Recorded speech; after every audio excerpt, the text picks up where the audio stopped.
व्यक्ति एक महान संत के पास आया करता था।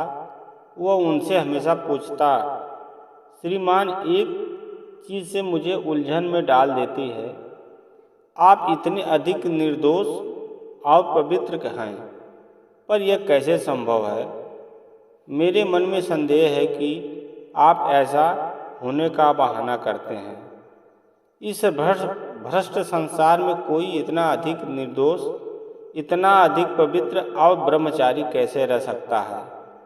हो सकता है कि आप अपने अंदर में ये सारी चीज़ें अभी भी साथ लिए हों और बाहर परिदृश्य पर सभी कुछ संभाल कर रखा हो। एक दिन वह व्यक्ति फिर आया। उसने फिर वही बात कहनी शुरू की। तब सद्गुरु ने उससे कहा,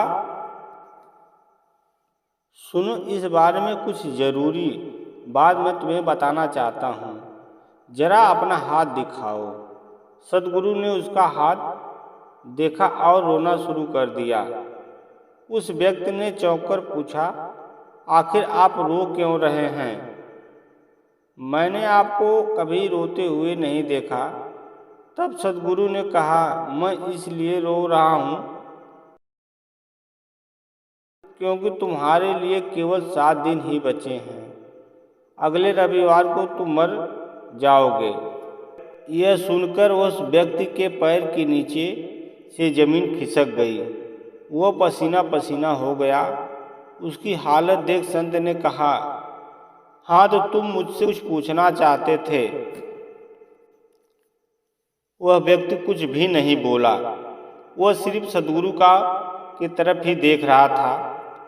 सद्गुरु का लोग इतना अधिक सम्मान करते थे कि इस बारे में संदेह करने का कोई चांस ही नहीं था कि वह झूठ बोलेंगे। वह व्यक्ति भागता हुआ घर पर आया और आकर बिस्तर से लग गया। वह प्रतिदिन जैसे डूबता जा रहा था। उसने भोजन करना बंद कर दिया। उसकी नींद भी उड़ गई थी।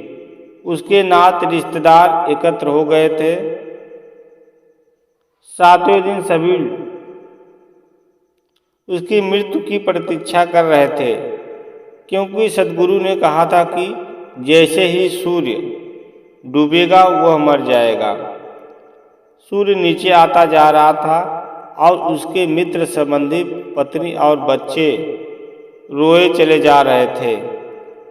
तभी सद्गुरु आया और उसने उस व्यक्ति से कहा, मैं तुमसे एक प्रश्न पूछना चाहता हूँ।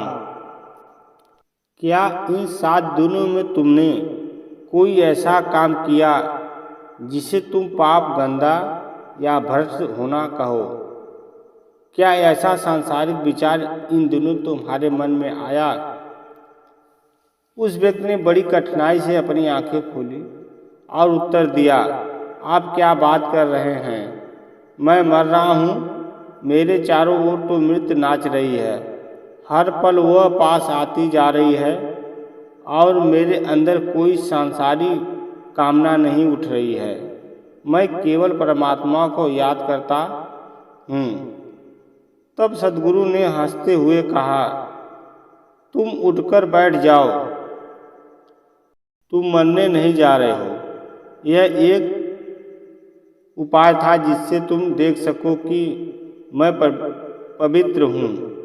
मृत्यु निरंतर मेरे चारों ओर है। क्या फर्क पड़ता है कि वह 7 दिनों में आ रही है या 70 वर्ष में आ रही है? जब यह बात तुम्हारी चेतना में अत्यधिक स्पष्ट हो जाती है तो जीवन एक बड़े परिवर्तन से होकर गुजरता है। वह मौलिक परिवर्तन होता है। मित्रों, हम भी इसी भ्रम में रहते हैं कि अभी हमारी उम्र क्या है। ये तो बुजुर्ग लोगों का काम है पूजा पाठ करना, मगर हम गलत सोचते हैं। हमें नित्य प्रभु का पूजा पाठ करना चाहिए और उनसे क्षमा मांगनी चाहिए कि हे प्रभु, भूलकर भी कोई भूल हो तो क्षमा करें, क्योंकि मानव जीवन मिलना ही सबसे बड़ा अनमोल है।